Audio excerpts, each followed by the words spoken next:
sekali, mempunyai tujuan, mempunyai rasa hormat kepada Buddha, sehingga di masa tua nanti punya bekal, ya. Karena Buddha mengatakan hal apapun yang Anda inginkan di dunia ini modalnya cuma satu, yaitu kebajikan. Apapun yang Anda inginkan. Jadi kalau ada sesuatu yang Anda inginkan belum atau tidak tercapai, berarti kebajikannya dalam hal itu kurang, ya. Jadi kalau Anda ingin mobil yang mewah misalnya, terus belum bisa terbeli, berarti kebajikan untuk hal itu belum cukup, ya. Jadi kalau ingin beli Tesla kemudian duitnya cuma untuk Avanza, berarti kebajikan untuk satu mobil Tesla itu belum cukup beli Avanza saja dulu, ya. Kalau Anda ingin mencari pasangan yang tertariknya sama si A tapi si A belum mau, berarti kebajikan Anda untuk jodoh bisa hidup bersama dengan si A masih kurang. Apa saja, ya, apa saja yang diinginkan, kalau tidak tercapai itu berarti kebajikannya masih kurang, ya. Bisa kebajikannya ditambah, bisa keinginannya diturunkan sedikit. Jadi dua macam, ya. Terserah mana yang mau dipakai gitu, ya. Kalau tetap mau tujuan awalnya itu, maka harus menambah kebajikan. Kalau sudah capek berbuat kebajikan belum sampai, nah tujuannya diturunkan supaya bisa sampai gitu, ya. Temanya kita pada malam hari ini tertulis di sana adalah seputar Waisak gitu, ya. Ya. Jadi kalau berbicara tentang Waisak yang sebentar lagi kita akan memperingati bersama, biasanya Waisak itu hubungannya dengan apa? Kalau Waisak itu, kalau kita berbicara tentang Waisak, Waisak itu sebenarnya nama bulan. Gitu. Jadi kalau selamat Waisak berarti selamat Mei begitu, ya. Jadi Waisak itu nama bulan. Jadi hubungannya dengan ajaran Buddha itu apa kalau Waisak? Yang biasa kita baca atau kita dengarkan tentang Waisak, biasanya dihubungkan dengan apa? 3 peristiwa, ya. Jadi biasa disebut sebagai Trisuci Waisak, 3 peristiwa agung yang semuanya terjadi di bulan Waisak. Katanya begitu, ya. Katanya Siddhartha Gautama lahir di bulan Mei, di bulan Waisak. Kemudian beliau mencapai pencerahan sempurna juga di bulan Mei, tanggal 15 terang bulan gitu, ya, Purnama Siddhi. Kemudian beliau Mahaparinibbana juga di bulan yang sama, di tanggal yang sama, ya. Apakah betul begitu? Ya, kita harus mundur untuk melacak sejarah, dan itu sangat melelahkan untuk kita bisa sampai bahwa hal yang dikatakan itu adalah sungguh betul, ya. Jadi untuk sementara ya sudah percaya saja, ya, nggak usah harus dibukti-buktikan, nggak usah fasiko karena melelahkan gitu. Kalau dipercaya juga kenapa, kan nggak apa-apa kan? Ya udah, anggaplah Siddhartha Gautama lahir di bulan Mei tanggal 15 Purnama Siddhi, kemudian mencapai penerangan sempurna juga sama, Mahaparinibbana juga sama, ya. Kita setuju saja bahwa ya udah, kalau ditulis itu begitu, ya begitulah, nggak ada ruginya kan. Walaupun anak muda yang kritis tidak perlu harus terlalu nyelipet gitu untuk mau membuktikan gitu, ya. Karena bisa saja terjadi, ya. Ya. Ada yang berpendapat bahwa karena ajaran Buddha ini adalah ajaran yang ditafsir-tafsirkan sebenarnya, ya. Dikatakan Trisuci Waisak, kemudian orang mempunyai penafsiran masing-masing, ya. Kenapa bisa begini? Oh, karena Buddha tahu bahwa nanti di kelak kemudian hari manusia itu suka merayakan. Jadi kalau kelahiran Siddhartha bulan Januari, kemudian mencapai penerangan sempurna bulan April, nanti Mahaparinibbana bulan Desember, setahun 3 kali perayaan, kan biaya gitu kan. Ya udah satukan sajalah. Jadi kalau dia lahir, katakanlah lahir nggak bisa diatur ya, pokoknya lahir saja bulan Mei Capko gitu ya, dia mencapai penerangan juga, dia atur supaya demikian, dan juga Mahaparinibbana demikian, supaya mengurangi biaya perayaan, katanya begitu ya. Nah tapi yang agak susah sebenarnya ditangkap atau dipahami ini oleh kita, oleh Anda khususnya ya, yang pemuda-pemuda ini adalah ada istilah apa dalam Trisuci Waisak ini. Selain Waisak itu hubungannya dengan Trisuci Waisak, 3 peristiwa agung. Terus ada lagi satu tuh yang biasa dihubungkan. Apa itu?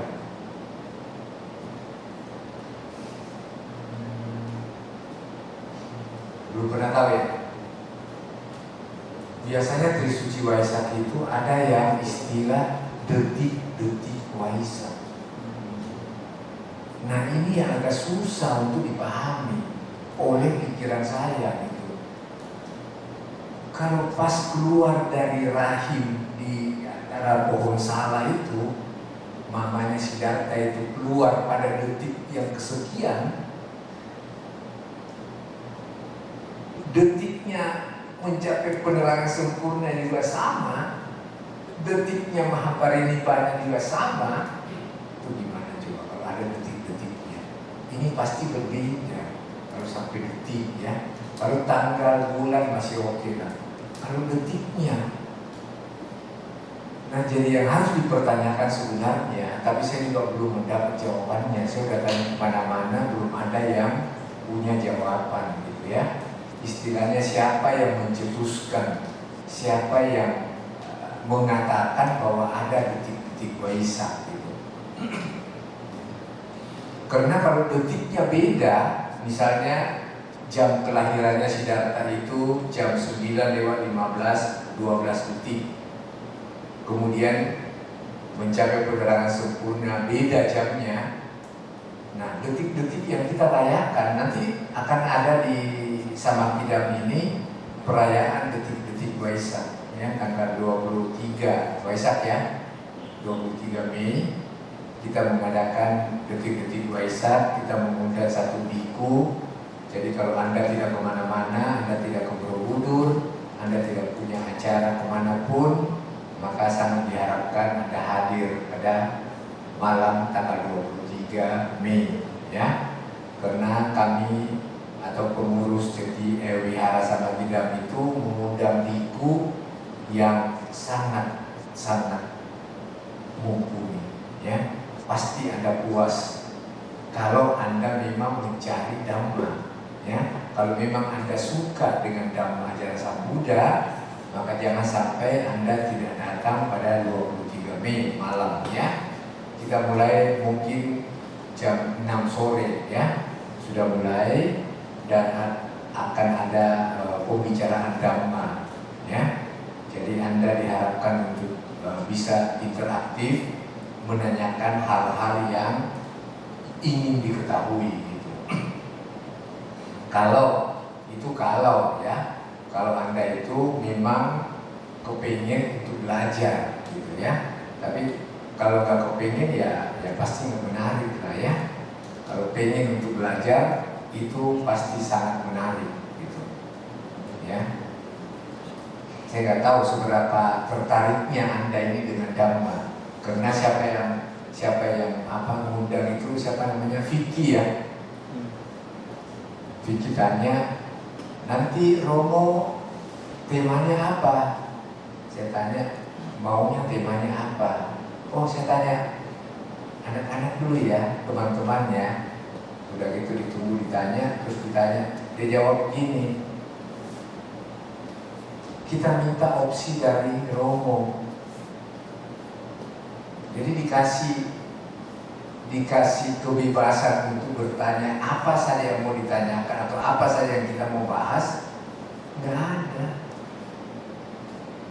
itu ada dua kemungkinan, sudah tahu semua tentang ajaran Buddha atau nggak tertarik sama ajaran Buddha. Jadi hanya sekedar ya namanya ada kumpul-kumpul hari Jumat, ya sudahlah kumpul aja dah ya. Sebab kalau kita tertarik pasti banyak yang kita mau tanyakan tentang ajaran Buddha. Itu yang pertama, kurang menarik, kurang tertarik untuk mengetahui lebih banyak. Yang pertama. Yang kedua, yang ini yang negatif ya. Yang positif saya berpikir Anda itu sudah paham semua ajaran Buddha, mulai dari A sampai Z terakhir itu sudah paham semua. Terus apa yang mau ditanyakan gitu ya? Cuma kalau sudah paham semua, rasanya buat apa juga kita datang ke Puja Bakti malam ini gitu ya? Gitu. Jadi karena tadi pembukaannya adalah Dhamma Sakaca itu Manggala, berdiskusi Dhamma itu adalah berkah tertinggi, maka sekarang pengantar sudah selesai.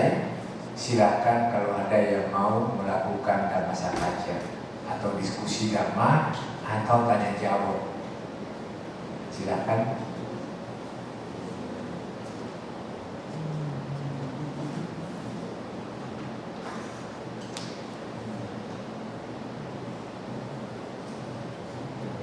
Ada yang mau mengisi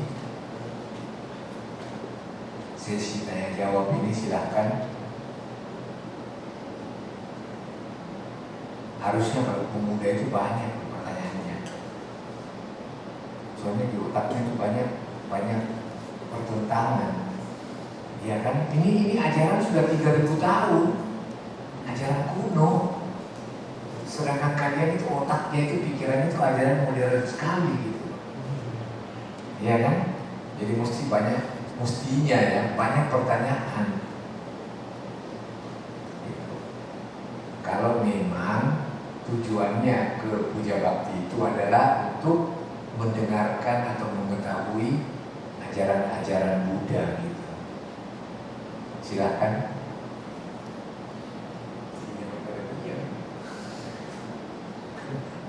Berarti saya juga ngomong gak ada gunanya, berarti gak menarik gitu loh untuk tuh yang ngatur sound systemnya kabur keluar daripada sultannya.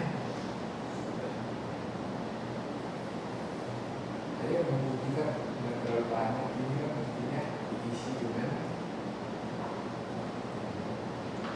pertanyaan, kan keluarga kecil sama mudah. Silakan.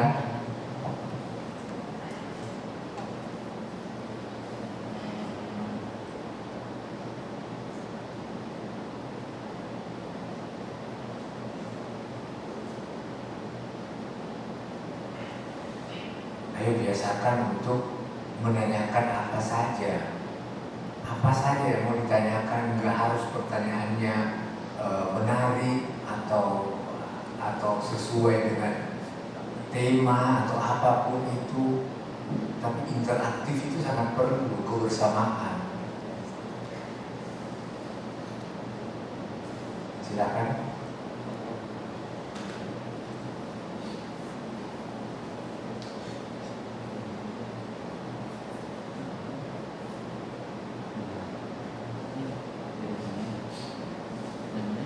Kalau dia biasanya berdiam lah, pertandingan diam aja.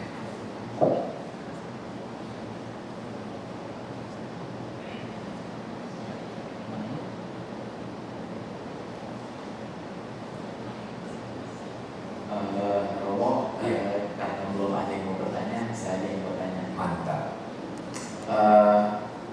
Kan di agama Buddha ini kan menurut Romo ya, menurut pengalaman Romo yang Romo mungkin sudah lebih lama jadi seorang Romo, di agama Buddha ini kan kita percaya bahwa ya di Sangha Theravada itu tidak ada konsep ketuhanan. Menurut Romo sendiri, kenapa Buddha sendiri nggak pernah menyebut adanya konsep Tuhan di ajarannya?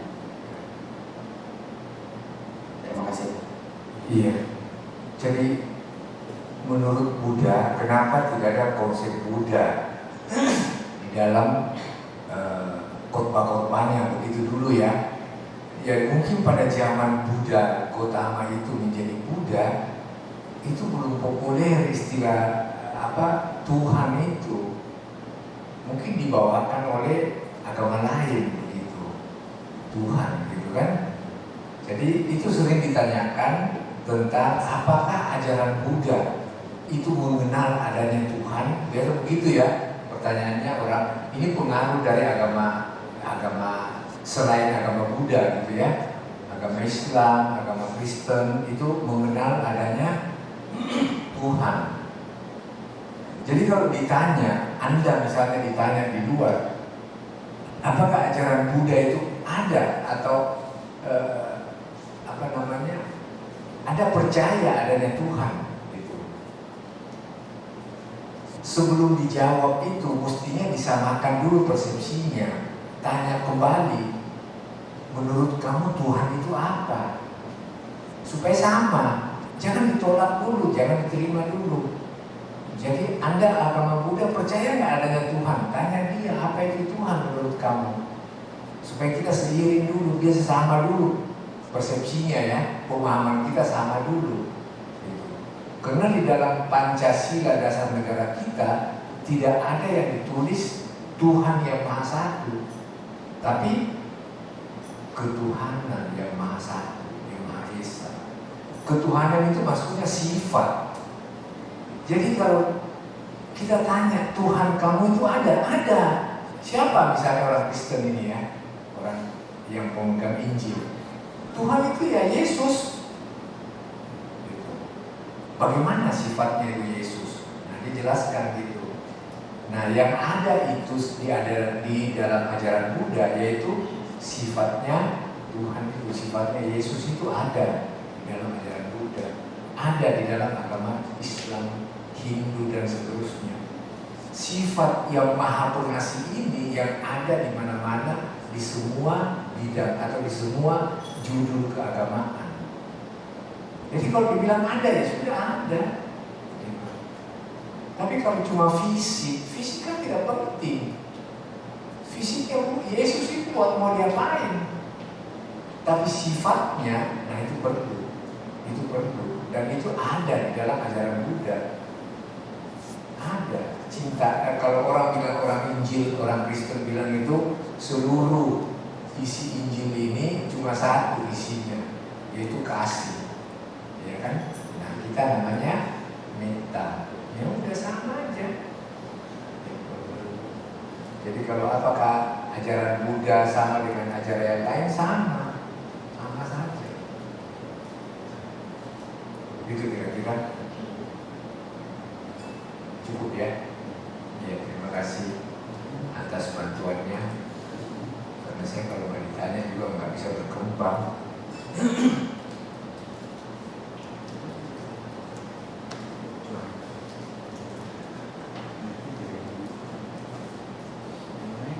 Ya silakan. Kalau nanti. Aurel.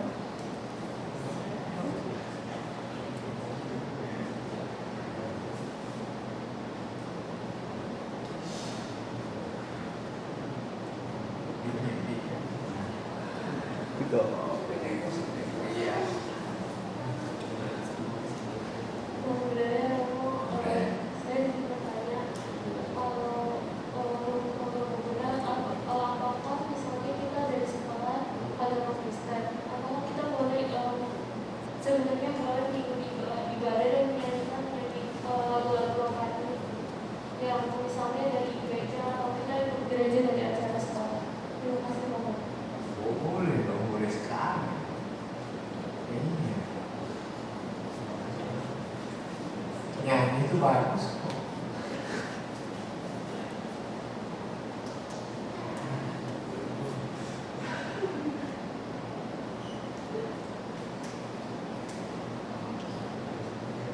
Ayo yang lain lagi.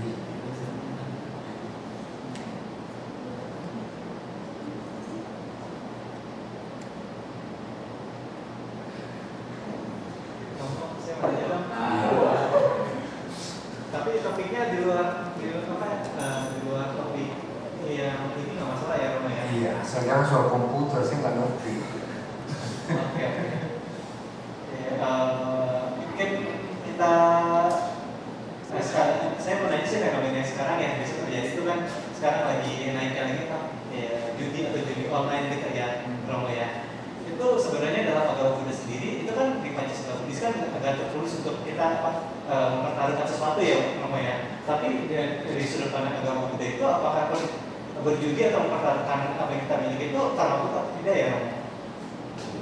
Berjudi ya. Iya. Iya. Jadi berjudi itu waktu kita melakukan tidak ada pelanggaran sila. Karena sila itu kan 5 sila tahu ya. Di dalamnya itu nggak ada saya pantang untuk melakukan judi. Jadi judi itu ada disebut di dalam salah satu khotbah Buddha bahwa itu adalah kegiatan yang mengarah kepada kemerosotan hidup. Tentunya di sini hidup dalam keuangan maksudnya ya.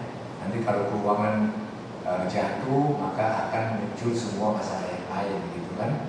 Bisa terjadi yang punya keluarga, bisa terjadi perceraian ya.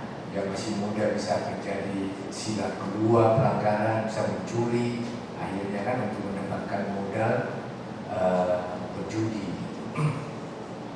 Tetapi berjudi memang tidak dipuji oleh Buddha karena itu hal yang membawa pada kemerosotan.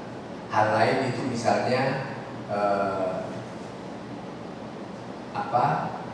berputar-putar atau berjalan-jalan di jalan pada tengah malam tanpa tujuan. Jadi hanya cari angin, cari hiburan, kemudian sudah tengah malam masih di jalan saja, itu sama buruknya dengan berjudi. Ya. Jadi sebenarnya berjudi itu kalau kita lihat antara pemain, berjudi itu kan dua ya, ada bandar, ada pemain, gitu ya. Antara pemain dan bandar itu sama saja buruknya, sama pintarnya, sama bodohnya, ya. Jadi ada yang mencela bandar judi karena biasanya bandar judi itu kaya. Biasanya umumnya ya, ada juga umumnya bandar judi yang kalah gitu ya. Tapi umumnya dia itu jadi kaya kalau bandarnya. Yang miskin itu yang belum pernah kita dengar itu atau jarang adalah pemain judi yang kaya. Jadi pemain judi ini di mana-mana tahu bahwa hasil akhirnya itu adalah rugi, tapi tetap saja bermain. Ya, Anda coba tanya apa yang ahli di dalam berjudi, kenapa dia tetap berjudi? Judi apa saja? Kamu tahu nggak kalau orang berjudi itu hasil akhirnya kalah, menang, kalah banyak, kalah, menang lagi, kalah lagi. Hasil akhir tetap saja minus. Kalau pemain, nah kalau bandarnya kebanyakan kaya, karena dia pungut sadari banyak orang pemain gitu ya. Tapi sebenarnya sama apa? Sama serakahnya. Yang main juga berpikir pengen mengambil uangnya bandar dengan cara berjudi, dengan cara cepat. Misalnya apa? Kalau nomor itu bayar berapa tuh kalau 2 nomor? Nggak tahu Romo. Hah? Nggak tahu. Oh bagus, berarti nggak tahu dia. Ya. Kalau langsung dia jawab bayar 60 kali berarti bukan tokil dia ya. Anggaplah kalau nomor 2 nomor itu kan 100 nomor, katanya dibayar 60. Jadi kalau kita pasang 1000 menang itu dapat 60.000. Bayangkan uang kita masuk 1000 ke bandar, kita pengen besok mengambil uangnya bandar itu 59.000, modal kita 1000. Kurang ajar kan, mas kasih dia 1000 kamu mau ambil duitnya 59, tapi karena lebih pintar bandarnya, uang kamu 1000 dimakan semua. Besok kamu pasang lagi diambil semua, karena lebih pintar dia daripada pemain. Tapi sama, dua-duanya sama, tidak ada yang lebih baik pemain atau bandar. Sama-sama pengen keserakahan yang melipat gandakan uang dengan cara yang cepat. Itu mungkin, ya. Jadi memang tidak ada pelanggaran sila, tetapi itu pelanggaran dhamma saja, ya. Ya, silakan yang lain.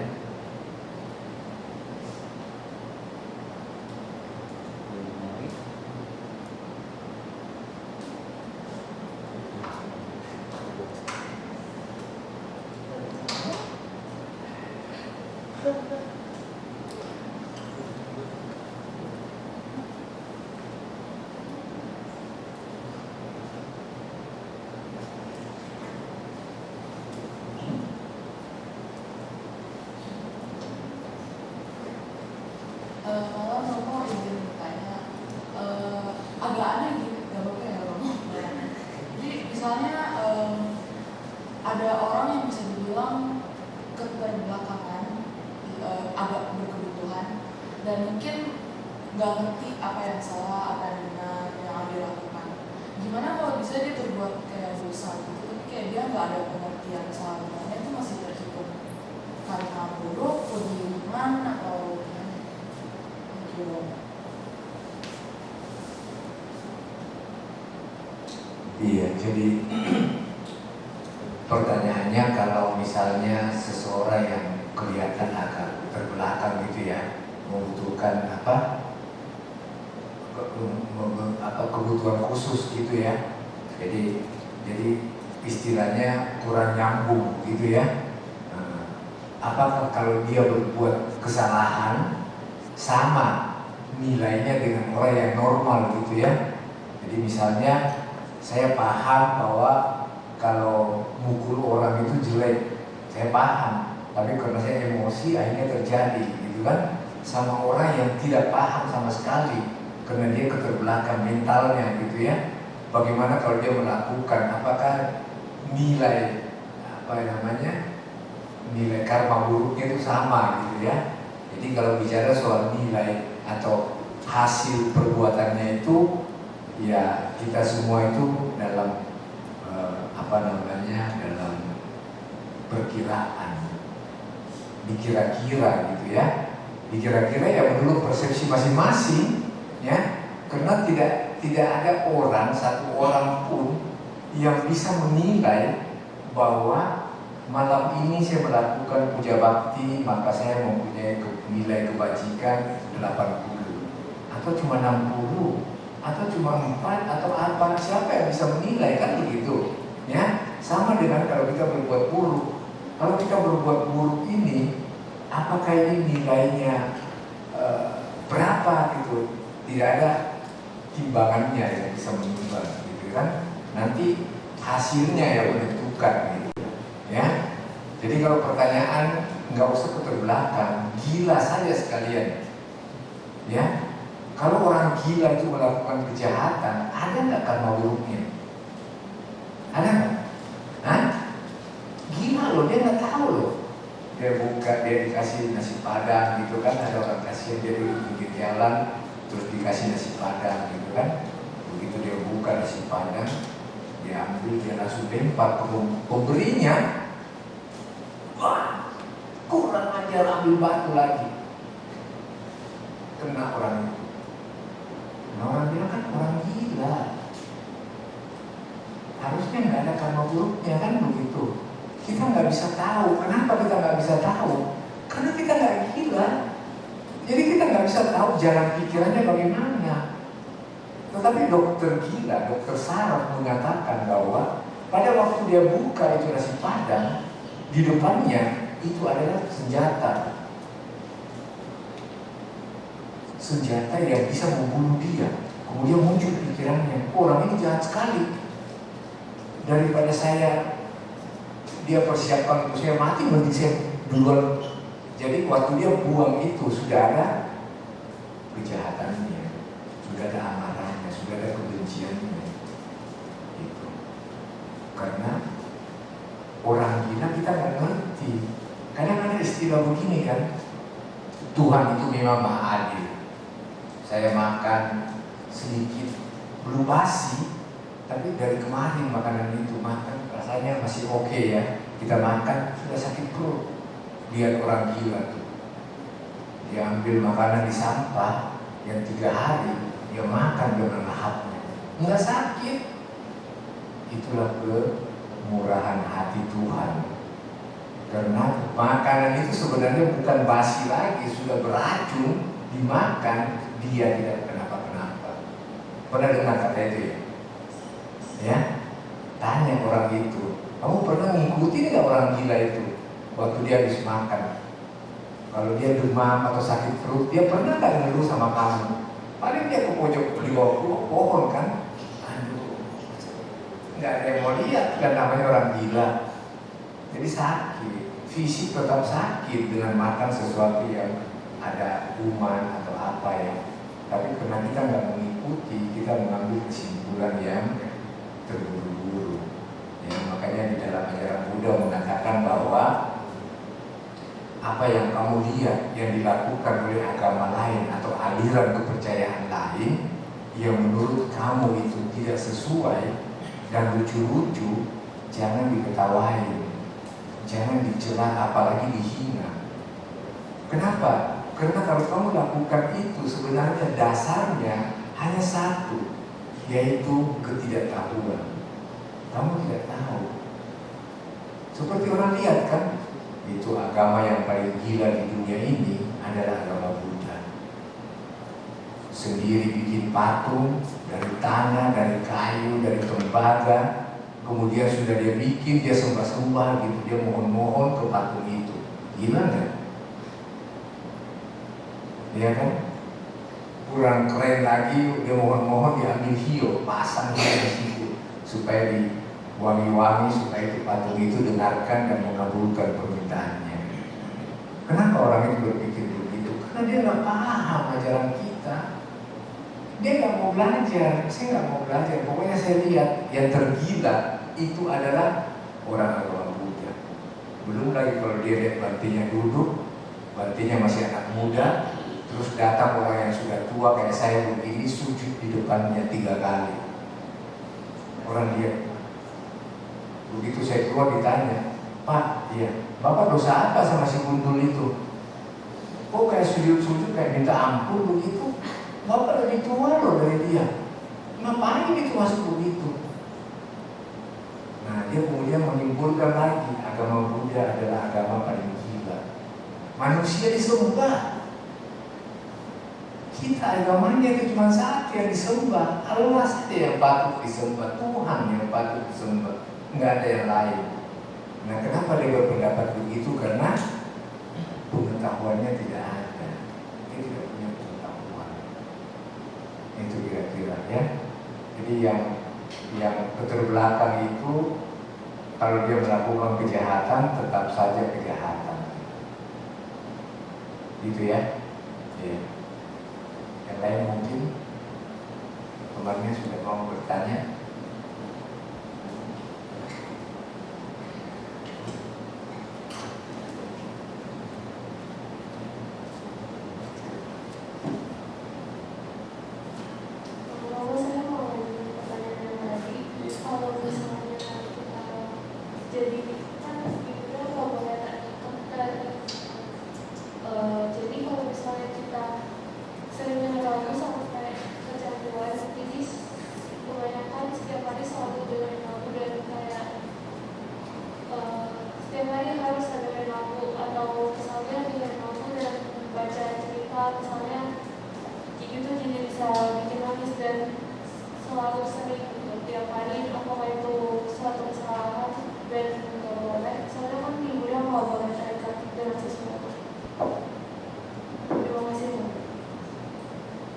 Telinga saya agak budak dikit, jadi kurang jelas gitu.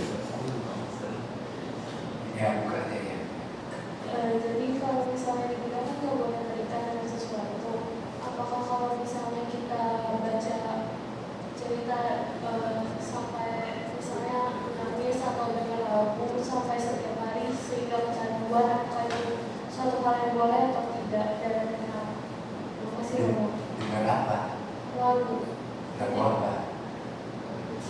Lagu umum begitu ya? Iya dong. Oh, lagu yang bawa perasaan sedih gitu ya? Iya dong. Iya.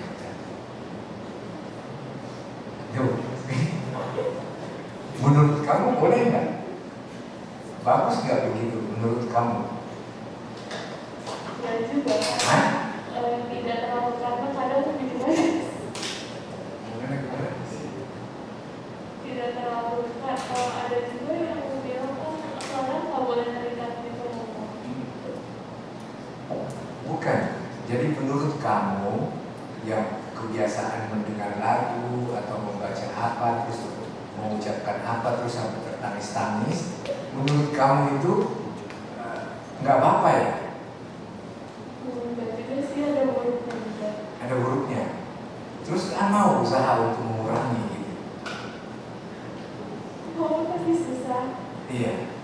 Jadi pertama itu kalau mau merubah sesuatu yang kita perkirakan itu keliru, jadi jangan berpegang pada doktrin agama. Ya kan, di dalam Kalama Sutta Buddha tidak mengatakan bahwa lakukanlah apa yang saya atau tertulis di kitab sucimu. Bukan. Tapi setelah kamu menimbang sendiri, jadi bagus karena kamu sudah punya pengertian bahwa waduh, saya kayaknya setiap habis dengar lagu ini saya nangis gitu. Ya kan? Padahal kurang bagus untuk nangis gitu. Pasti diusahakan sendiri untuk mengurangi. Bukan karena Buddha yang bilang. Kamu Buddha bilang, ya untuk apa untuk kamu lakukan? Kamu renungkan sendiri. Ya. Makanya ajaran Buddha itu dikatakan bahwa ciri khas ajaran Buddha itu adalah kebijaksanaan. Kebijaksanaan yang seperti apa? Yaitu jalan tengah. Seperti apa jalan tengah itu? Jalan tengah itu adalah ajaran itu kita mampu nggak lakukan, ya. Jadi kalau misalnya ajaran Buddha itu yang baiknya itu atau inti daripada ajaran Buddha adalah meditasi, tapi kita nggak bisa. Jadi kamu bisanya apa? Saya bisanya dengar lagu-lagu Buddhis lah, boleh. Itu namanya jalan tengah. Kita menjalani apa yang kita mampu dulu gitu.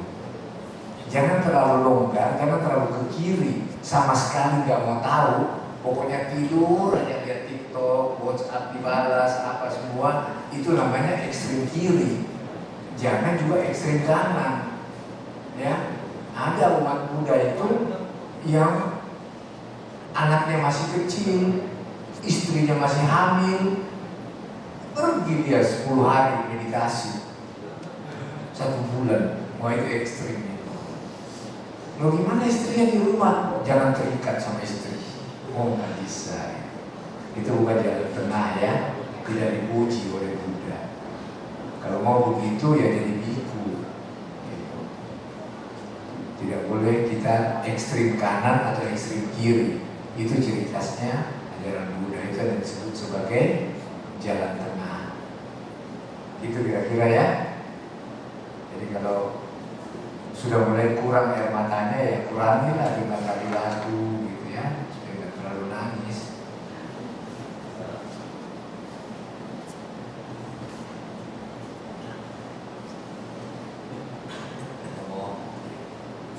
Izin ya, mungkin menambahkan adik-adik yang bertanya, mungkin kalau saya bisa nambahkan benar-benar dari apa yang kalau itu Romo, saya bukan Romo, saya panggil Om aja deh. Kalau Om bisa bilang kepada adik tentang hal yang tadi ada orang yang keterbelakangan lalu berbuat sesuatu yang tidak baik, dari beberapa literatur yang kau tahu bahwa kita sebagai umat Buddha berpegang pada apa itu perbuatan baik atau perbuatan buruk. Perbuatan baik adalah perbuatan yang baik untuk diri kita dan baik untuk orang lain. Perbuatan buruk adalah perbuatan yang buruk buat kita dan juga berakibat buruk buat orang lain. Selama ini kita berpegang pada itu, maka kalau ada pertanyaannya adalah jika ada orang yang keterbelakangan, kalau dia betul-betul nggak tahu berarti dia berbuat apa. Rasanya kan karma buruk, karma itu adalah cetana yang muncul di dalam diri. Jika tidak ada cetananya, sebetulnya Romo tadi katakan, walaupun orang gila itu bukan totalitas 100% gila. Kalau kita totalitas mungkin udah menyatomakan ya. Tapi kalau orang stres melihat sesuatu barang lalu dianggap menjadi senjata, ya waktu dia sambit orang lain, muncul di situ cetana niat melukai. Tuh, konsep gampang. Baik, artinya baik, terus. Yang kedua mungkin tambah aja Romo ya, buatnya keterikatan adik yang disebut di dalam agama Buddha. Keterikatan itu bukan terikat seperti itu. Kalau terikat seperti itu kan ikatan berarti ketika Anda dengar lagu pura-pura lupa, dengan pura-pura lupa ingat itu kayaknya hidup kejadian gua tuh.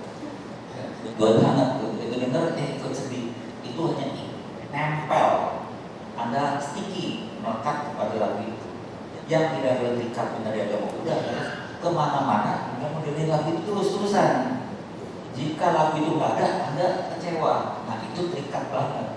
Tapi seperti kata Romo dan kata-kata tadi, jika Anda mendengarkan lagu itu jadi nangis-nangis nggak ada gunanya, itu kan perbuatan buruk, merugikan diri sendiri.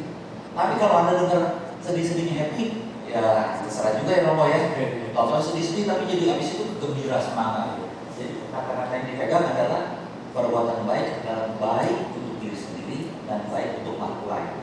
Perbuatan jahat adalah perbuatan yang jahat, buruk buat diri sendiri dan buruk buat orang lain. Itu dipegang, maka semua universal pertanyaan-pertanyaan yang nanti disampaikan mudah-mudahan bisa lebih gampang terjawab. Itu istilah materi Romo.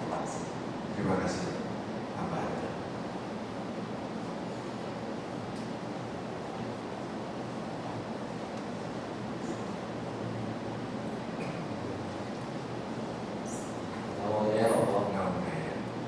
Aku mau tanya seputar salah satu dari mahasiswa yang ada di Kementerian.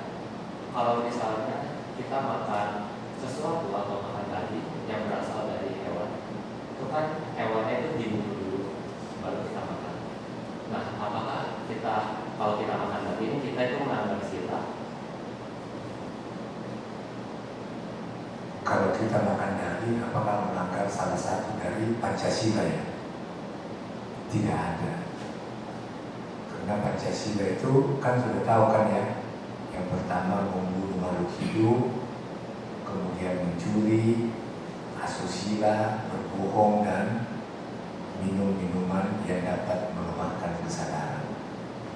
Itu yang 5. Kalau bicara sila ya, kalau bicara sila, Pancasila itu makan daging itu tidak melanggar salah satu dari 5 sila karena tidak tertulis. Nanti kalau dijabarkan lebih jauh atau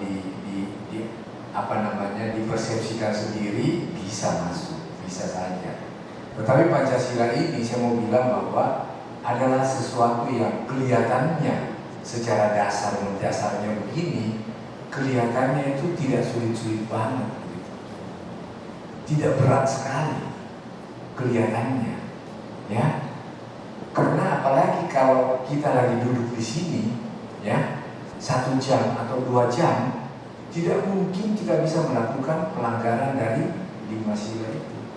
Apalagi orang bermeditasi 10 hari ya, dilarang bicara, kecuali bertanya tentang praktek meditasi Anda. Jadi tidak bisa bicara, diam saja. Makan dikasih, tidur, tidak mungkin lah dia mau bunuh di situ kan, nyamuk pun nggak mau kan pakai kelambu gitu semua. Jadi tidak ada pelanggaran sila. Sepertinya mudah, padahal itu barang atau latihan yang sangat-sangat sulit. Dari mana saya bisa tahu bahwa latihan itu sangat sulit? Karena dikatakan bahwa seseorang yang sudah mencapai pemenang arus atau yang kita kenal sebagai tingkat kesucian pertama yaitu Sotapanna, dia tidak mungkin bisa melakukan salah satu dari Pancasila. Dia tidak mungkin bisa melanggar salah satu dari Pancasila tanpa usaha apa-apa. Jadi dia tidak berusaha, dia tidak menahan dirinya untuk tidak melanggar. Sama sekali tanpa usaha, tapi dia tidak mungkin bisa melakukan. Jadi ibaratnya misalnya bekas perokok, kemudian dia muncul penyakit berat, ya, dan dia disembuhkan dengan banyak kesakitan, banyak uang yang habis, akhirnya dia sembuh dari rokok itu, dari penyakit rokoknya itu. Pada waktu dia dekat dengan perokok, tanpa usaha apa-apa, waduh, saya jadi kepengen lagi merokok, nggak mungkin. Yang ada itu mungkin dia tahan nafas. Kalau dia harus satu ruangan gitu ya, dia tidak mungkin tertarik lagi untuk mengisap pelan-pelan itu asap rokok. Kenapa? Karena dia tahu bahayanya, betapa berbahayanya, ini hampir merenggut nyawa saya. Nah, sama dengan Sotapanah ini, pada waktu dia dihadapkan dengan atau digoda dengan salah satu dari Pancasila, sama sekali dia tidak tertarik, gitu. Sama sekali tidak tertarik. Jadi sama dengan orang yang begitu yakin bahwa makan daging itu bisa membawa sesuatu hal yang negatif, ya, kekuatan keyakinannya itu kuat sekali di dalam pikirannya. Tidak usah ada usaha apa, dia tidak tertarik sama sekali melihat daging itu untuk dimakan. Itu. Jadi memang Pancasila ini bukan sesuatu yang mudah. Padahal secara garis besarnya kita melihat sesuatu yang tidak terlalu sulit lah. Kalau cuma 5 sila ini ya, apa sih sulitnya? Jadi yang paling sulit mungkin di antara 5 sila ini adalah yang keempat, musyawarah. Ini berat sekali. Makanya kalau kita kurangi untuk berbicara atau sama sekali kita tidak berbicara kalau tidak penting, maka pelanggaran dari sila keempat itu kita bisa minimalis, kita bisa kurangi gitu. Ya, kalau yang 4 sisanya itu kayaknya umumnya enggak lah ya. Kalau nggak biasa minum, nggak tertarik, nah duduk dengan minum juga nggak tertarik lah ya. Kalau kita nggak mau minum gitu ya, nggak apa yang lain misalnya asusila yang berat lah untuk dilanggar kayaknya ya. Kecuali orang yang betul-betul kecenderungannya ke sana gitu. Jadi kalau makan daging itu pertanyaannya tadi, kalau ada pelanggaran sila nggak di dalamnya dari Pancasila? Nggak ada. Bisa?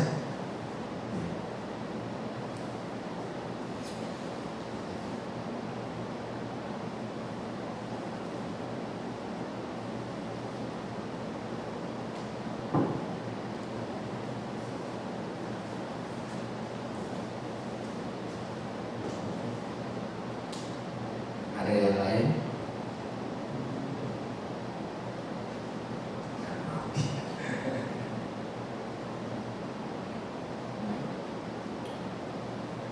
Seharusnya kita menggunakan kesempatan untuk berbincang-bincang damai ini kita sampaikan, karena kalau menurut saya ya, kita ini adalah orang-orang yang masih dalam tahap belajar, ya.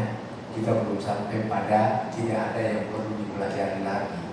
Kita masih dalam tahap belajar. Artinya apa? Apapun pengetahuan kita saat ini yang kita ketahui tentang kebenaran, itu kita selalu menyampaikan ke pikiran kita bahwa kebenaran yang kita tahu ini adalah 50% benarnya, sisanya bisa salah. Apapun itu, siapapun kita, kalau kita belum merealisasi tingkat kesucian atau kemurnian batin, maka bagaimanapun hebatnya kita menguraikan, maaf kata, walaupun Mahathira sekalipun, ya, dia sudah lumpuh, dia sudah sangat tua, selama dia belum merealisasi tingkat kemurnian batin, maka apapun yang diterjemahkan di dalam sutta ajaran Buddha, kemungkinan untuk salah selalu ada. Kecuali dia sudah seorang yang benar-benar bersih dari 10 belenggu, maka semua yang disampaikan itu pasti benar. Kalau belum, misalnya baru tingkat kesucian pertama, kemungkinan kelirunya itu masih ada.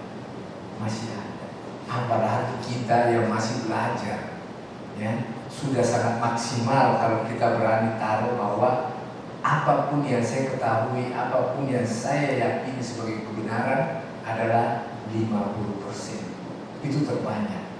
Sisanya mungkin salah, karena itu dibutuhkan untuk diskusi khususnya ke pandangan-pandangan yang lain gitu, sehingga kita bisa terbuka mendengarkan, oh iya, kok bisa begini ya? Ada orang datang yang versi bukan Theravada berbicara, tukar pengalaman dia, dan saya terbuka bahwa wah ini berat ini, bisa jadi dia benar gitu. Walaupun saya sudah setengah terkunci dengan dogma Theravada, tapi begitu masuk yang lain, bagaimana kita bisa membuktikan bahwa Anda keliru? Ini Theravada yang benar, tidak mungkin.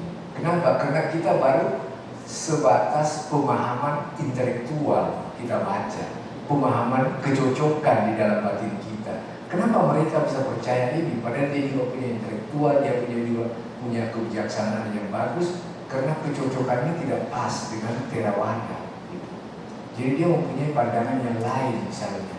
Tetapi karena ini sangat mendasar, jadi ya saya masih terus mempertimbangkan atau terus mencari versi-versi lain atau orang-orang lain yang kita bisa menimba bahwa kira-kira di mana yang lebih benarnya ini gitu. Tapi yang paling penting dari semua ini sebenarnya adalah seberapa manfaat kita mau untuk menelusuri hari itu. Kalau tidak terlalu manfaat, ya sepelekan saja gitu. Tapi kalau ini membawa kepada teraduk-aduknya batin yang kita kenal sebagai kilesa itu, nah itu perlu untuk kita lebih mendalami yang mana yang benarnya ini sebenarnya gitu. Karena tidak mudah, ajaran Buddha ini tidak mudah, sangat tidak mudah. Makanya saya bilang kalau Anda punya waktu tanggal 23 malam, hadirkan di sini. Saya menghadirkan seorang biku yang punya cara penyampaian dhamma itu berbeda. Ya, saya sudah banyak berbicara dengan biku-biku. Bukan dia yang terbaik, tetapi cara penyampaiannya bagi saya ya itu sangat nyaman gitu, sangat nyaman. Nah biasanya biku yang bisa menyampaikan ajaran Buddha dengan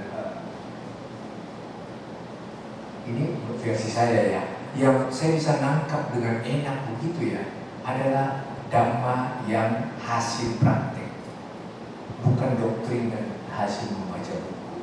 Doktrin dari hasil membaca buku, apapun itu ketinggiannya, tidak akan menembus batin lebih jauh lagi. Walaupun itu bahasanya tinggi sekali, tapi yang disampaikan itu doktrin.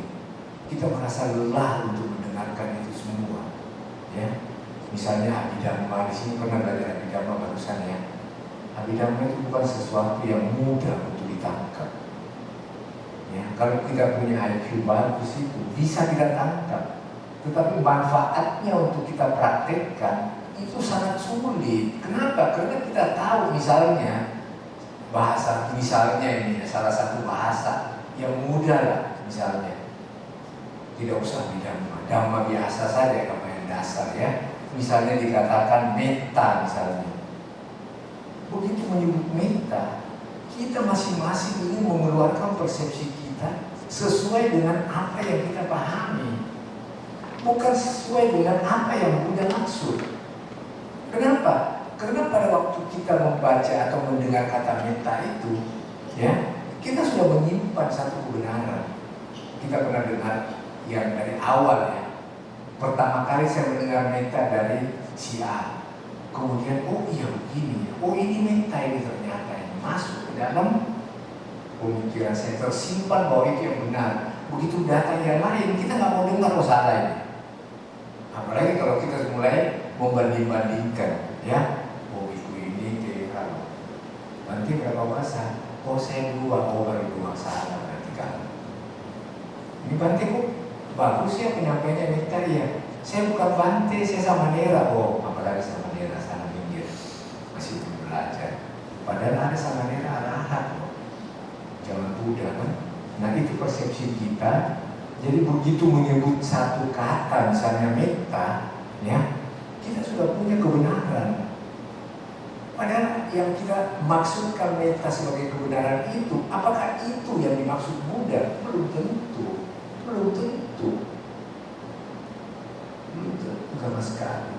sampai kita merealisasi, akhirnya kita paham bahwa inilah yang dimaksud. Jadi kalau Ajahn bilang, bacalah ajaran Buddha, ya. Sesudah baca, kemudian Anda praktekkan. Pada waktu Anda praktekkan dan Anda menembus dengan ajaran itu, maka baca lagi. Nanti Anda lihat waktu baca pertama belum praktek, itu beda. Setelah baca kemudian kita praktek, kita menembus kebenaran itu. Jadi kebenaran itu, kata Ajahn itu adalah saya, Dhamma itu adalah saya. Itu berarti kita sudah menembus, ya. Maka kita baca lagi, misalnya kata metta itu sudah sangat berbeda pemahaman kita. Jadi yang pertama baca, kemudian praktek, kemudian kita paham. Gitu. Jadi sebelum kita baca, sebelum kita terjun ke praktek, kita harus mengetahui dulu teorinya secara lengkap, ya. Jadi ada istilah Dhamma itu sebenarnya nggak usah terlalu panjang lebar dibicarakan, istilahnya diteorikan. Yang penting praktek. Pernah dengar ya? Jadi misalnya pintar berteori tapi prakteknya nggak ada. Nggak usah terlalu panjang lebar teori, langsung praktek saja. Jadi kalau ada kesempatan untuk berdana, ya udah berdana cepat-cepat. Ya, setuju nggak itu? Hah? Benar nggak? Ya nggak benar lah. Mana bisa benar? Saya kasih contoh satu ya. Misalnya teori tentang dana, ya.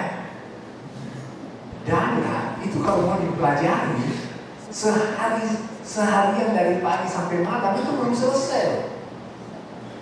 Dana saja, nggak usah bidangnya yang terlalu tinggi. Dana, coba belajar secara tuntas dana. Itu panjang teorinya. Terus orang bilang, ngapain dibicarakan dana? Praktek dong. Berdana itu ada biku. Nggak usah dengarkan dia, salah. Kalau kamu belum paham apa itu dana, langsung kamu berani praktek, ya, kemungkinan kelirunya sangat banyak. Kamu nggak ngerti apa itu dana. Kamu pikir dana itu adalah berpindahnya benda ini ke sana. Nah itu dana selesai. Ada yang lain nggak? Oh banyak yang lain yang harus dipahami dulu. Setelah dipahami secara tuntas, jangan berpindah. Itu yang dimaksud, jangan terlalu banyak teori Dhamma. Ya, dana sudah diteorikan 1 bulan belajar dana, teori dana. Terus pindah lagi teori. Oh jangan, satu dulu teori dana udah selesai komplit, baru pindah ke praktek dana. Tapi kalau teorinya Anda belum paham, untuk praktek dananya itu kemungkinan kelirunya besar nggak? Besar sekali. Karena Anda nggak paham apa itu sebenarnya. Tapi kalau Anda sudah paham, ada kemungkinan, ini ada kemungkinan ya, Anda tidak jadi berdana. Kalau Anda sudah terlalu paham. Tapi kalau Anda tetap berdana, maka dana itu tidak tercemari. Dana itu menjadi murni. Nah kita kan maunya itu melakukan sesuatu yang murni gitu. Karena yang berbuah seperti tadi Bapak ini bilang, yang berbuah atau yang menghasilkan itu adalah cetana, bukan tindakan. Bukan ini berpindah terus itu berbuah, bukan. Niatnya apa memindahkan barang ini? Itu contohnya misalnya ya. Jadi kalau saya memberi itu niatnya, memberinya itu aqua gelas, niatnya supaya proyek saya yang 2M itu bisa terlaksana, kan kurang ajar. Ngasihnya aqua 1, iya kan? Wah ini bikunya Lumpo ini ada di Panjasika ya. Ini ngajar meditasi ini luar biasa hebatnya ini ya. Mendingan saya dana lah. Lumpo malam-malam nggak makan lah, saya dana aqua gelas aja lah. Lumpo ini itu dalam hati. Semoga dana saya ini berbuah, proyek jembatan tol itu saya pegang total keuntungan 2M. Sebenarnya sih nggak, 1 aqua itu mau diganti dengan keuntungan 2M. Itu kan bukan dana sebenarnya, kan itu namanya tukar-tukaran, tukar berbuah dengan 2N, mudah-mudahan bisa berbuah di situ. Ya kan? Apalagi dia baca sedikit, berdana kepada Dupo nilainya 10 juta, berdana kepada Tio yang pakai baju merah nilainya 2. Ya masih mau dong, masih saya berdana ke Lumpo dong ya, 2 juta kalinya, gelas 3.000, aqua gelas kali 2 juta. Kalau dana ke saya aqua gelas 2.000, ya bisa lah kamu dapat 4.000 nanti proyeknya. Kalau salah kita di dalam teori berbuat kebajikan tentang dana.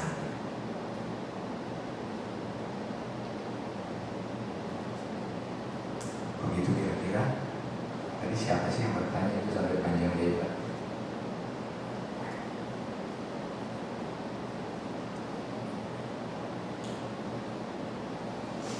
Sampai jam berapa diskusinya? Masih ada waktu ya? Masih mau? Ya tanya lagi lah.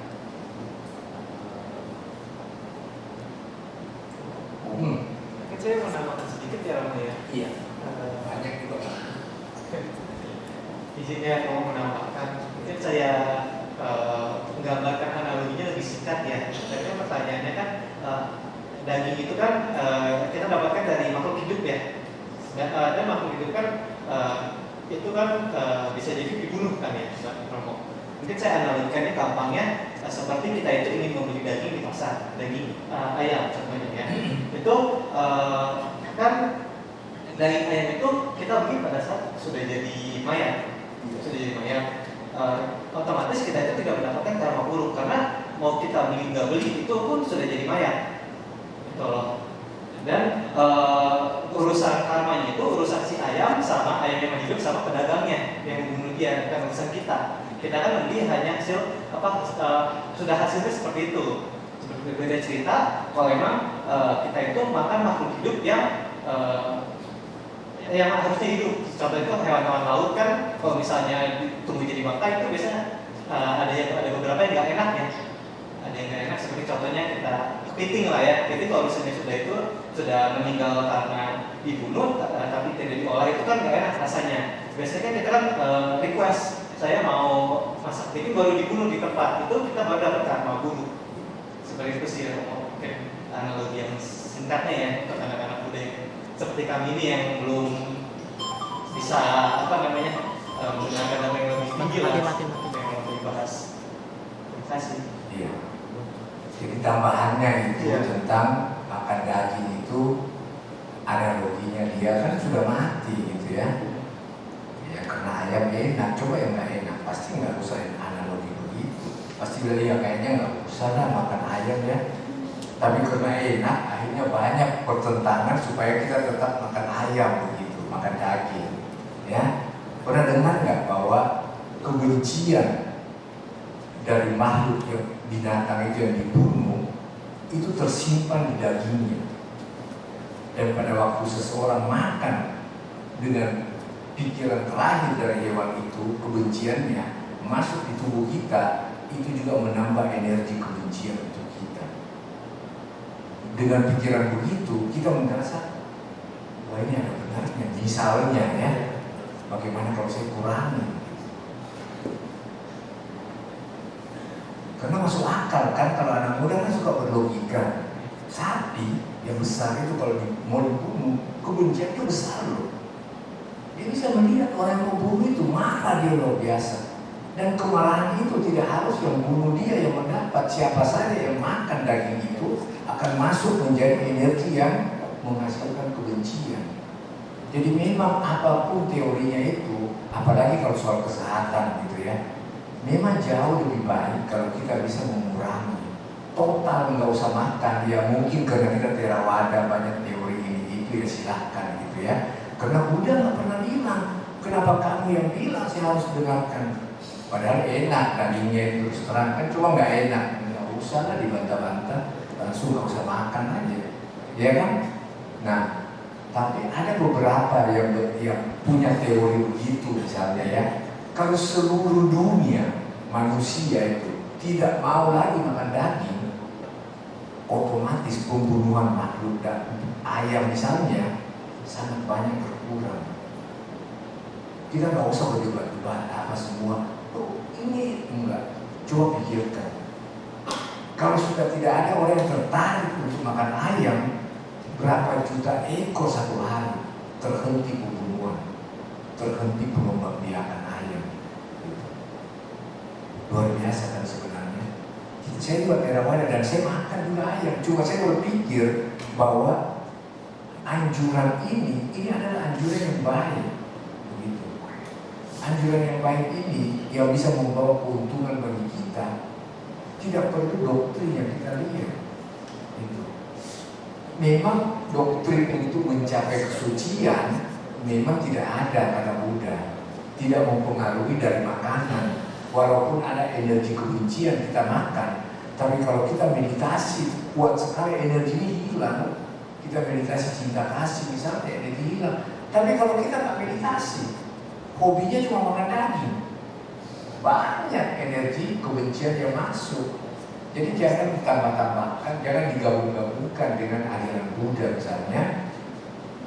Ajaran Buddha itu keluar, ya apapun pesan Buddha itu kebenarannya hanya setengah. Setengahnya itu bisa keliru. Tidak harus benar semua. Ya, apapun itu, seindah apapun itu, kebenarannya itu hanya setengah. Setengah saja. Tidak total. Bagaimana bisa saya kasih contoh ya. Misalnya dikatakan bahwa seorang anak itu memberi hormat kepada orang tuanya misalnya, atau seorang umat itu harus memberi hormat kepada biku. Kalau bertemu biku tidak punya kewajiban memberi hormat kepada umat. Ini pesan Buddha, ya. Jadi kalau kita melihat orang yang terhormat, yang dimuliakan, kita datang memberi namaskara. Itulah kewajiban umat terhadap kita memberi dia makan kalau Theravada bikunya, ya. Itu adalah kewajiban kita umat terhadap guru kita atau biku-biku itu. Itu kewajiban. Nah ini bisa menjadi negatif nggak ajaran ini?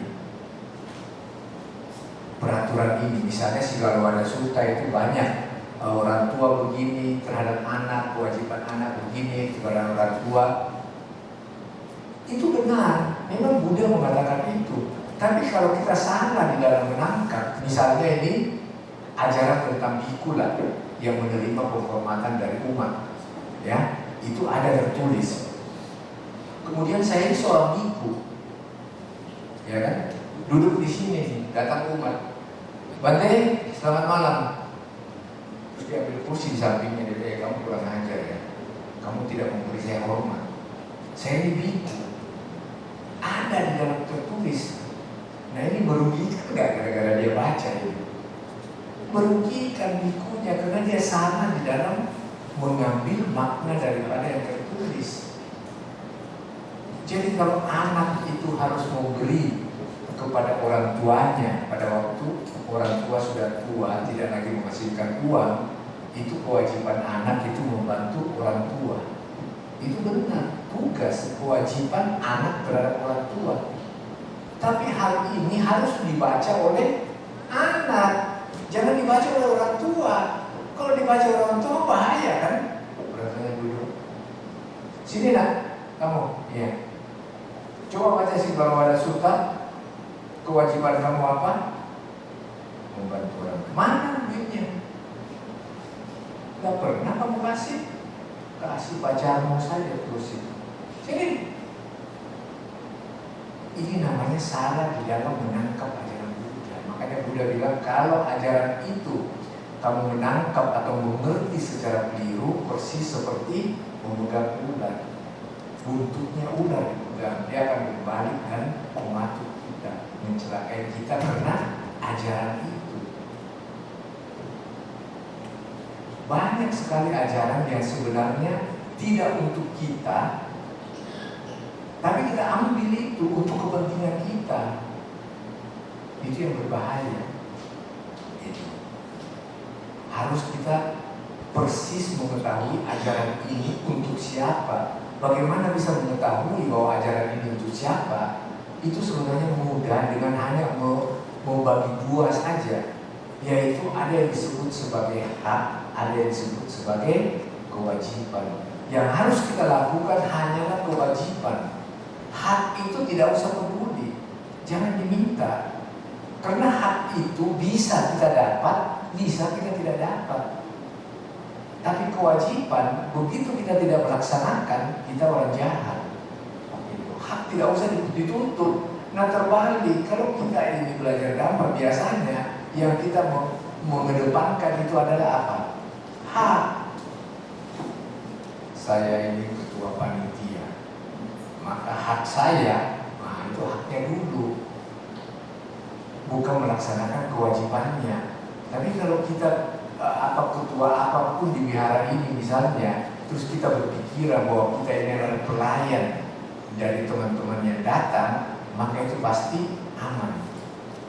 Kita tidak peduli kita ditaruh di sana sebagai ketua, wakil ketua. Pokoknya saya itu datang ke sini untuk melayani teman-teman yang datang, menyiapkan tempat duduk, dan seterusnya. Itu kewajiban. Haknya kita itu bisa kita dapat, bisa juga tidak. Ya. Itu kira-kira bagaimana ketua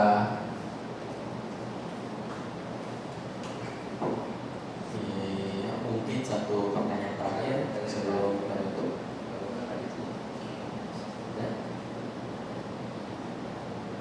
Bertanyalah satu orang katanya, kalau enggak ditutup.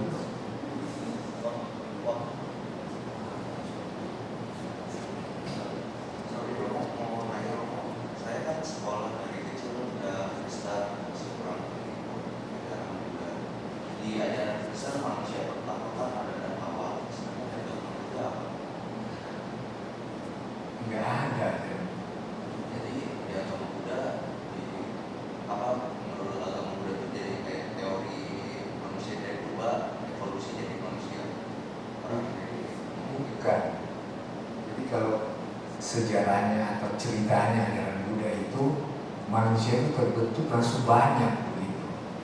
Awal mula di bumi ini manusia itu terbentuk langsung banyak, langsung entah berapa lah, pokoknya banyak langsung sekaligus jadi banyak, bukan satu. Itu ceritanya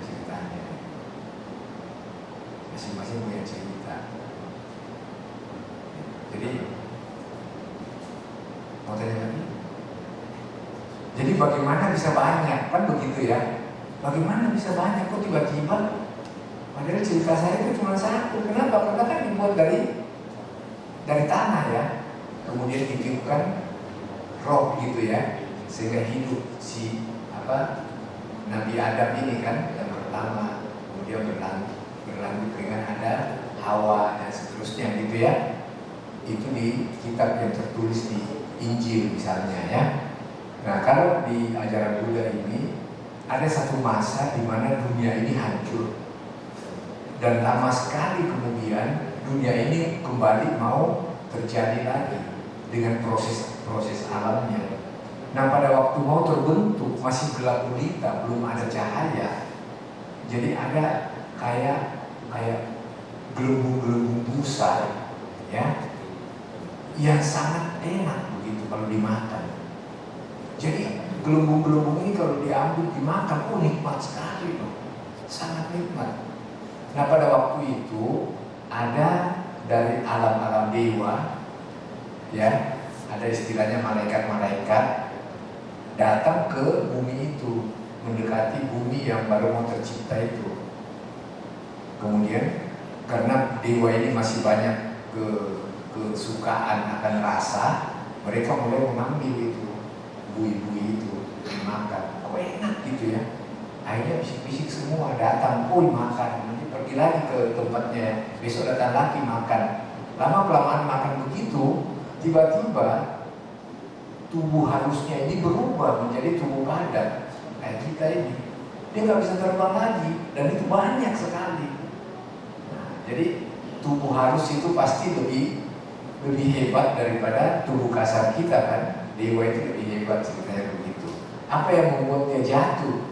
Karena keserakahan akan rasa gelembung-gelembung itu. Jadi mereka makan akhirnya terus makan dengan nikmatnya begitu. Akhirnya mereka tidak bisa lagi terbang, tubuhnya jadi padat. Lama-kelamaan terpisah, dia mulai lihat, tuh ini kok lain tubuhnya ini. Itu perempuan misalnya. Dia lihat ini kok kita sama, itu laki-laki artinya.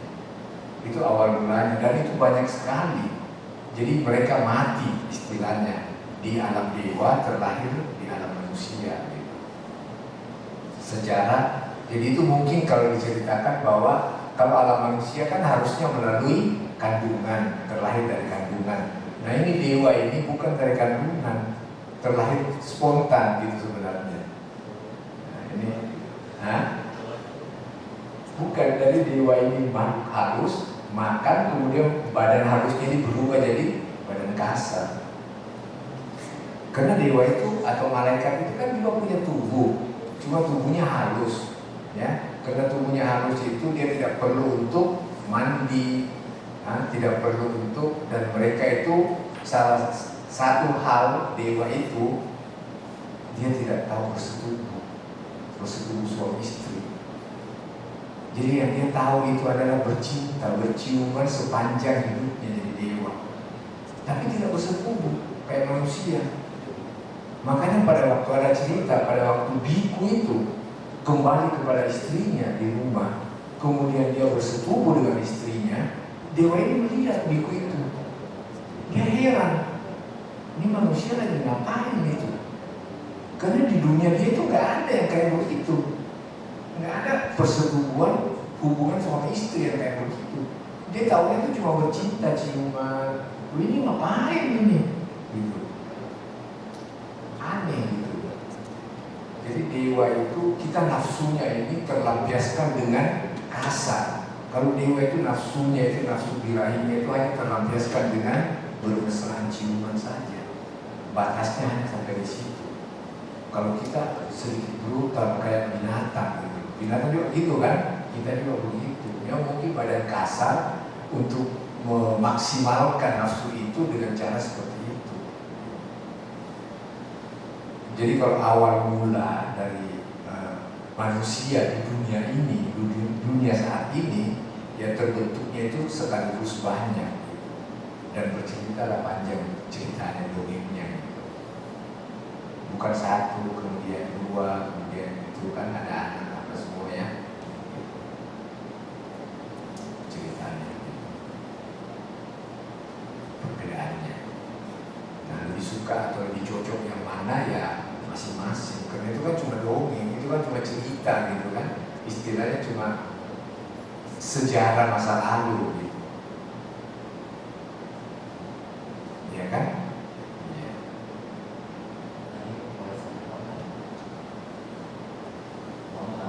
Iya.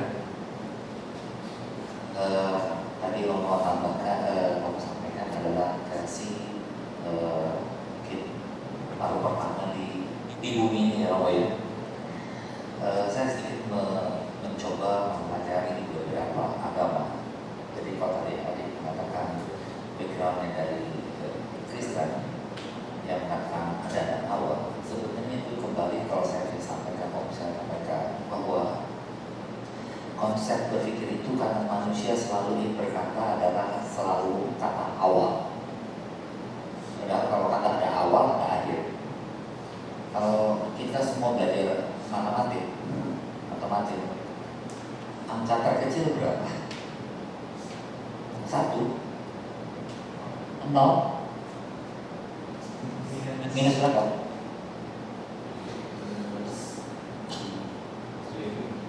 Triliun, minus triliun, kuadriliun, nggak ada ujungnya, betul? Demikian kalau bilang angka paling besar, nggak tahu. Jadi ujungnya sebenarnya nggak ada. Tapi manusia sering selalu bertanya, paling ujungnya apa? Jadi demikian juga kebetulan salah satu anak saya belajar astronomi. Kalau melihat alam semesta ini, ujungnya ada? Nggak tahu. Jadi jawabannya adalah sangat tidak bisa terjangkau. Tapi pertanyaannya kenapa ada di ajaran lain itu ada awal? Karena mungkin itu harus tadi dongengnya sampai kalau nggak ada ujungnya. Ada awal pembentukan, dan kalau tadi mempelajari sekarang lebih jauh konsep pertanyaan tadi, maaf sedikit menyinggung agama saudara, tetangga, Adam dan Hawa, maka pertanyaan lebih lanjut, kalau sebelum Adam dan Hawa siapa?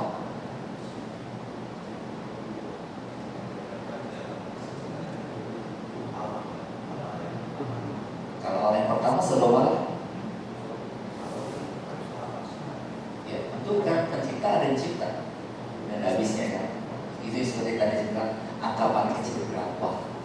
Kalau saya gitu loh ya. Jadi ya untuk sekedar pengetahuan oke, tapi untuk menambah kebijaksanaan enggak juga sih pengetahuan seperti itu.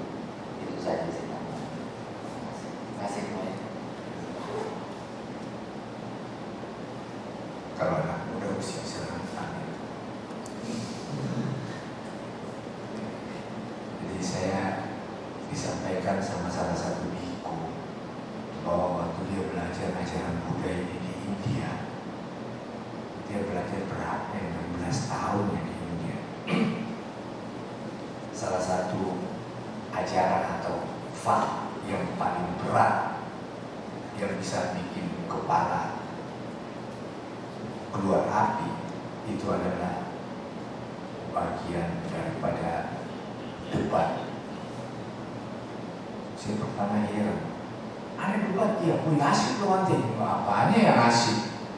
Ini kepala bisa panas sih, bisa keluar asap.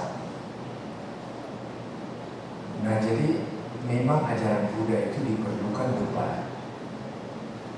Dan debat ini kalau kita mau melihat seberapa benarnya adalah sesuatu yang tidak bisa lagi diperdebatkan.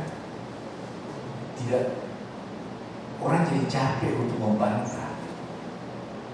Jadi kalau misalnya Pak Ari itu menyampaikan tentang angka awal dan angka akhir, terus kita mau cari masih di seputar angka, bisa nggak diperdebatkan? Wah, saya belum bisa. Berarti untuk saat ini pernyataan dari Pak Ari itu tidak terbantahkan. Jadi sementara kita mengatakan untuk dengan saya berdebatnya, Anda saya tidak bisa debat lagi. Jadi ajaran atau kita mau mengatakan kebenaran, mungkin ini kebenaran dari Buddha adalah sesuatu yang tidak bisa diubah. Semakin mudah sesuatu pendapat itu dipatahkan dengan perdebatan, semakin jauh dari kebenaran. Jadi kalau misalnya, oh kalau Anda punya paham begitu, berarti begini. Wah iya, gimana yang dimatahkan ini? Kok susah ini ya? Nah, kalau tidak bisa terbantahkan, tidak bisa dibantah lagi, ada dua kemungkinan. Ilmunya belum sampai, atau memang kebenaran itu sudah benar. Karena Buddha kalau berdebat dengan Brahmana pintar, Brahmana muda, itu tidak terbantahkan. Tidak terbantahkan. Walaupun dia sangat hebat si Brahmana ini. Brahmana itu orang terpelajar. Jadi kalau berdebat itu, jadi memang kita harus biasakan untuk berdebat. Kata bantenya itu, tetapi ruang lingkupnya harus di dalam Tripitaka, tidak boleh keluar. Karena kalau keluar nanti kemana-mana. Gitu. Jadi kalau itu larinya, ini di mana hubungannya? Oh ini hubungannya dengan tiada inti, misalnya anatta, itu yang dimaksud. Ini hubungannya dengan ini. Jadi harus masuk ke dalam Tripitaka. Semakin tidak terbantahkan argumen Anda, semakin dekat dengan kebenaran. Yang penting tujuannya berdebat itu adalah orang bertanya untuk mengetahui, kita berdebat, kita debat itu untuk menyatakan pendapat kita, bukan untuk menjatuhkan gitu. Jadi saya pendapatnya begini tentang ajaran kamu misalnya. Jadi kalau ajaran lain khususnya dia harus moderat pikirannya, nggak bisa yang fanatik karena nanti berujung sama pertengkaran Pak Ari gitu. Kalau dia moderat gitu kan, dulu bisa kita berdebat ya, kita bisa walaupun dia itu Islam misalnya, saya ada temannya Islam juga bisa saya berdebat karena dia jamin saya tidak akan memperpanjang hidup. Saya ini orang moderat, dia bilang saya mau pengetahuan. Jadi kalau ada bisa disampaikan silahkan sampaikan. Nah itu enak, asal kita yakin orang itu ya tidak membawa rekaman apa semua, kita bisa menyampaikan sehingga masing-masing terbuka gitu kan. Itu karena saya juga suka untuk hal-hal diskusi atau bahasa lebih kurang sarafnya, kurang lehernya itu debat lah gitu ya, dengan pendeta saya juga pernah berdebat. Jadi hasil daripada perdebatan saya dengan pendeta misalnya adalah munculnya pemahaman saya ya. Jadi pendeta tua itu saya itu sering datangin tempatnya. Kalau nggak datang di telepon itu saya datang ke situ. Malam ini ada waktunya Pak Tio, ya datanglah kita ngobrol. Saya datang lagi, saya serang lagi. Oh iya. Nah akhirnya satu waktu saya merasa di KO juga oleh pendeta tua karena dia cukup bijak begitu. Dan saya itu merupakan pelajaran untuk saya yang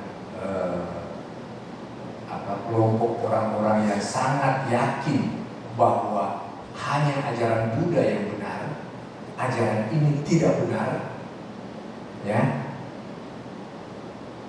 Saya dulu waktu latihan Samanera di Dhamacakka dulu tahun 94 hari ya, lagi orang sudah mau tidur, saya ngobrol terus sama sesama Samanera sementara, gitu kan. Akhirnya Samanera tetap datang. Ini udah jam 1, ayo bubar tidur.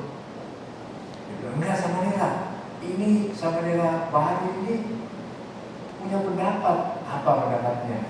Katanya semua agama itu benar. Langsung Samanera dia bilang enggak benar. Ajaran Buddha sana yang benar. Udah tidur. Pergi Samaneranya gitu. Dengar tuh. Gimana masa sama semua? Tuh Samaneranya. Gitu. Jadi saya bilang kan kebenaran bukan di tangan Samanera. Kan masa kebenaran di tangan Samanera? Nggak bisa dong panggil, jangan ke Samanera, Bante Sukemo juga mau panggil. Yang penting kita kan perdebatkan, gitu kan? Siapa yang bilang mereka salah gitu? Karena saya sudah banyak berdiskusi atau berdebat juga, dan saya mendapat banyak manfaat dari perdebatan itu. Karena tujuan saya adalah belajar. Jadi begitu dikasih masukan dari pendeta tua, saya menjadi terbuka, dan itu ilmu saya untuk menyadarkan orang-orang yang belajar agama Buddha ini yang selalu menyerang ajaran lain dengan ayat-ayatnya gitu. Jadi saya mendapat banyak ilmu dari sana. Saya mendapat akhirnya bertemu dengan orang-orang yang sangat bijaksana di dalam menerjemahkan ayat-ayat mereka gitu. Dulu saya mempunyai senjata-senjata untuk menyerang mereka dari ayat-ayatnya, tapi itu dibalik ke saya. Akhirnya saya terbuka bahwa oh iya benar. Jadi kalau ada yang memastikan bahwa hanya ajaran Buddha yang benar, maka saya bilang oke, kalau begitu saya duduk di sini sebagai pendeta, Anda sebagai romo, gitu. Silahkan kamu debat saya. Saya nanti mempertahankan atau memperlihatkan di mana letak kebenaran, gitu. Karena saya diajarin oleh banyak penafsir dari Injil gitu, yang cukup baik gitu, sehingga kita bisa bahkan Bante yang sudah tera, saya pernah dia bilang silakan Pak Tio kalau mau, saya terbuka sekali, jangan lihat saya Bante, silakan kalau mau berdebat. Akhirnya berdebat sama dia tidak punya, saya harus bilang tidak punya jawaban yang pas. Dia hanya menyampaikan bahwa pokoknya saya menganggap ajaran Buddha paling eksklusif dibanding ajaran lain, tanpa punya dasar dari pernyataannya itu. Jadi dia menganggap saja bahwa dia lebih sangat eksklusif, sangat hebat gitu. gitu. Tapi sebenarnya kan itu perasaan gitu kan, itu bukan perdebatan gitu. Ya, cukup mungkin. Besok sampai jam berapa? Udah ya? Iya.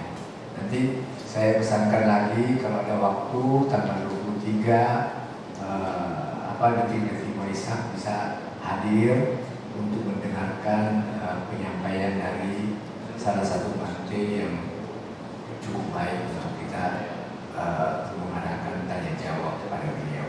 Ya, semoga pertemuan kita pada malam hari ini membawa manfaat sedikit untuk kita bersama. Semoga kita maju di jalan Dharma. Sabe sarta bawantu